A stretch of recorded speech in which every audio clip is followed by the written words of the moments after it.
અરે તમને ખ્યાલ છે કે યુદ્ધના મેદાનમાં શ્રી કૃષ્ણ ભગવાને અર્જુનને ઉપદેશ આપેલો હતો? તે ઉપદેશ એટલે શ્રીમદ ભગવદ ગીતા. તેનું પુસ્તક મારી પાસે છે. ચાલો આપણે એનું અધ્યયન કરીએ. આ શું છે?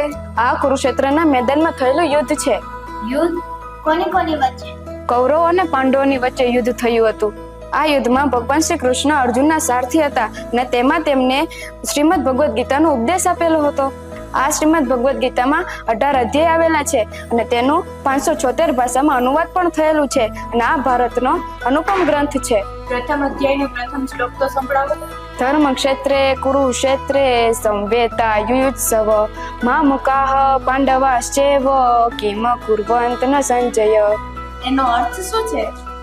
તો તેમાં ધૃતરાષ્ટ્રે કહ્યું હતું કે હે સંજય, ધર્મભૂમિ કુરુક્ષેત્રમાં યુદ્ધની ઈચ્છાથી ભેગા થયેલા મારા અને પાંડુના પુત્રએ શું કર્યું? શું તમને 15મો અધ્યાય આવડે છે? તો ચાલો આપણે 15મા અધ્યાયનો પાઠ કરીએ. અથઃ પંચદશો જાય શ્રી ભગવાનો વાચ ઊર્ધ્વમૂલમદ શાખ આશ્વંદન્તામૃતદ્વયં ચંદ્રાશિયસ્ય પર્ણાની યશન્તે દશ વેદવિદ.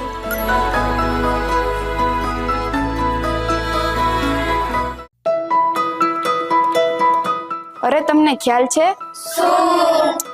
કે યુદ્ધના મેદાનમાં શ્રી કૃષ્ણ ભગવાને અર્જુનને ઉપદેશ આપેલો હતો?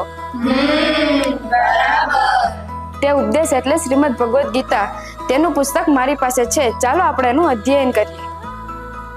આ શું છે? આ કુરુક્ષેત્રના મેદાનમાં થયેલું યુદ્ધ છે. યુદ્ધ કોની કોની વચ્ચે? કૌરવો અને પાંડવોની વચ્ચે યુદ્ધ થયું હતું. આ યુદ્ધમાં ભગવાન શ્રી કૃષ્ણ અર્જુનના સારથી હતા અને તેમાં તેમને શ્રીમદ ભગવદ ગીતાનો ઉપદેશ આપેલો હતો. આ શ્રીમદ ભગવદ ગીતામાં 18 અધ્યાય આવેલા છે અને તેનું 576 ભાષામાં અનુવાદ પણ થયેલું છે અને આ ભારતનો અનુપમ ગ્રંથ છે. પ્રથમ અધ્યાયનો પ્રથમ શ્લોક તો સંભળાવો. ધર્મ ક્ષેત્રે કુરુક્ષેત્રે સંવેતા યુયુત્સવ મામુકાહ પાંડવાશ્ચેવ કિમ કુર્વંત ન સંજય. એનો અર્થ શું છે? તો તેમાં ધૃતરાષ્ટ્રે કહ્યું હતું કે હે સંજય, ધર્મભૂમિ કુરુક્ષેત્રમાં યુદ્ધની ઈચ્છાથી ભેગા થયેલા મારા અને પાંડુના પુત્રએ શું કર્યું? શું તમને 15મો અધ્યાય આવડે છે? તો ચાલો આપણે 15મા અધ્યાયનો પાઠ કરીએ. અથઃ પંચદશો જાય શ્રી